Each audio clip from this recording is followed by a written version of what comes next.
விஜய் என்ன பண்ணுறாரு, காவேரி கிட்ட தான் மனசில் உள்ள எல்லா விஷயத்தையுமே வந்து புரிய வைக்கிறாரு. அதே மாதிரி காவேரியும் மனக்குழப்பத்துக்கு எல்லாத்தையுமே வந்து விஜய் கிட்ட கேட்டு தெரிஞ்சுக்கிறாங்க. அடுத்து 2 பேருமே வந்து நம்ம 2 பேருமே வந்து புரிஞ்சுக்காம இந்த மாதிரி பண்ணிட்டோம். ஒருத்தர் நல்லா புரிஞ்சிருந்தும் வந்து மிஸ் அண்டர்ஸ்டாண்டிங்கால தான் இப்படி நடந்திருக்கு அப்படின்னு சொல்லிட்டு 2 பேருமே அனலைஸ் பண்ணுறாங்க. அடுத்து வந்து விஜய் வந்து காவேரி கிட்ட சொல்கிறாரு, வா காவேரி வீட்டுக்கு போயிடலான்னு சொல்லிட்டு காவேரி வந்து இல்லைங்க எங்கள் அம்மா வந்து மனசை காயப்படுத்தி நான் வர முடியாது, மன்னிச்சிடுங்க அப்படின்றாங்க.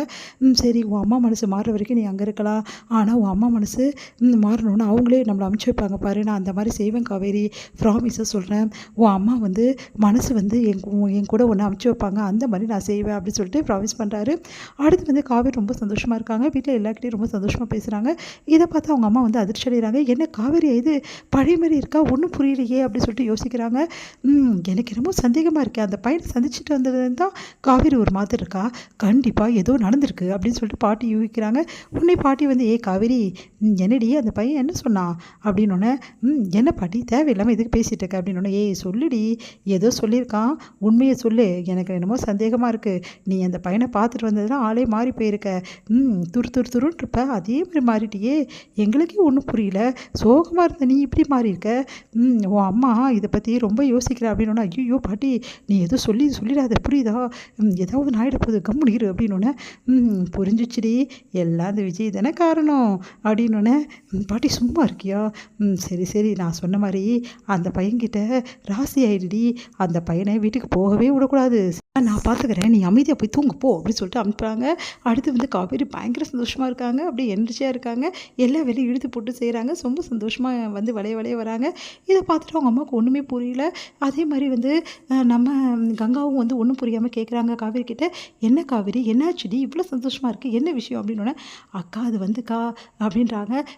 சரி ரகசியமாக வந்து சொல்லு, என்ன விஷயம் சொல்லுடி, விஜய் தான் சொன்னாரடி அப்படின்னோடனே ஆமாக்கா விஜய் நானும் மனசு விட்டு பேசினோங்க்கா, நிறைய விஷயங்கள் நான் விஜய்கிட்ட தப்பாக நினச்சிட்டு இருக்கேன்க்கா, விஜய் பற்றி இப்போ தாங்க எனக்கு புரிய வருது, நான் ரொம்ப தப்பாக நினச்சிட்டேங்க்கா, விஜய் என்ன தாங்க விரும்புகிறாரு, என்னது என் மேலே தாங்க உயிரே வச்சுருக்காரு அப்படின்னோடனே உடனே யோசிக்கிறாங்க. என்னடி சொல்கிற, ஆமாக்கா அன்னைக்கு கூட நான் வந்துட்டேல உங்கள் கூட, அதெல்லாம் வந்து சும்மா தான்க்கா, என்னை வீட்டை விட்டு போக சொன்னார்ல, அது கூட சும்மா என்கிட்ட விளையாடி இருக்காருக்கா, என்னடி சொல்கிற, ஒரு விளையாட்டுக்கு ஒரு அளவு இல்லை உன் புருஷனுக்கு, இந்த மாதிரிலாம் பண்ணுவாரா, அக்கா அது வேறு மாதிரிக்கா, உனக்கு புரியாதுக்கா, என்னமோ எனக்கு ஒன்றுமே புரியல, திடீர்னு ஏதோ வந்து சொல்கிற, அவன் வந்து உண்மையிலேயே வந்து அவர் சொன்னதெல்லாம் உண்மை தானாடி, இல்லை உங்ககிட்ட விளையாடுறாரா, அதெல்லாம் ஒன்றும் இல்லைக்கா உண்மைதான்க்கா, நிறைய விஷயங்கள் நான் வில்லா பற்றி கூட தப்பாக நினச்சிட்டேன்க்கா, ஆனால் அவர் அது எல்லாத்தையும் என்கிட்ட புரிய வச்சுட்டாருக்கா, எனக்கு எவ்வளோ சந்தோஷமாக இருக்குது தெரியுமாக்கா, சரிடி அதான் இவ்வளோ சந்தோஷமாக படுறல, விஜய் கூட வாழணும்னு விரும்புகிறல, அம்மா கிட்ட சொல்லிட்டு கிளம்ப வேண்டியது தானே, அதெல்லாம் என்னால் பண்ண முடியாதுக்கா, அம்மாவுக்கு சத்தியம் பண்ணி கொடுத்து அதெல்லாம் யோசிக்கிறியா,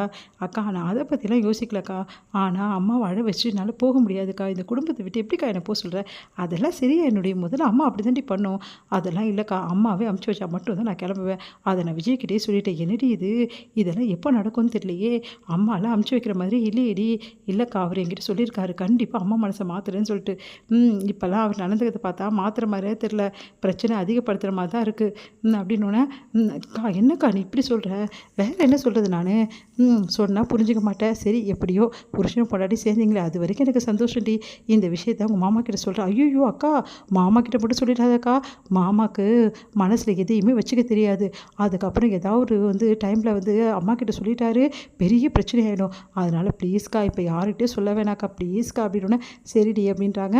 அடுத்து வந்து இங்கே என்ன பண்ணுறாங்க, ரொம்ப சந்தோஷமாக வராங்க நர்மதா, அதை பார்த்துட்டு ஒன்றும் புரியாமல் யோசிக்கிறாங்க.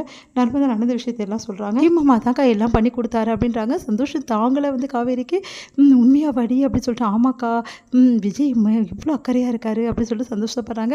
அடுத்து விஜய் வீட்டுக்கு வந்தோடனே விஜய் கிட்ட போயிட்டு தேங்க்ஸ்ங்க அப்படின்றாங்க, எதுக்கு அப்படின்னோடனே நர்மதாக்கு உதவி பண்ணியிருக்கீங்களா அதுக்கு தான் அப்படின்றாங்க. அதுக்கப்புறம் காவேரி வந்து பழைய மாதிரி வந்து சந்தோஷமாக இருக்கிறத பார்த்துட்டு விஜய்க்கு ரொம்ப ஆச்சரியமாக இருக்குது, காவேரி இந்த காவேரி தண்ணி நான் பார்க்கணும்னு நினச்சேன், இப்போ எனக்கு எவ்வளோ சந்தோஷமாக இருக்குது தெரியுமா அப்படின்னு சொல்லிட்டு அப்படியே கட்டிக்கு வராரு. அம்மா இருக்காங்க அப்படின்னு சொல்லிட்டு ஓடி போகிறாங்க காவேரி.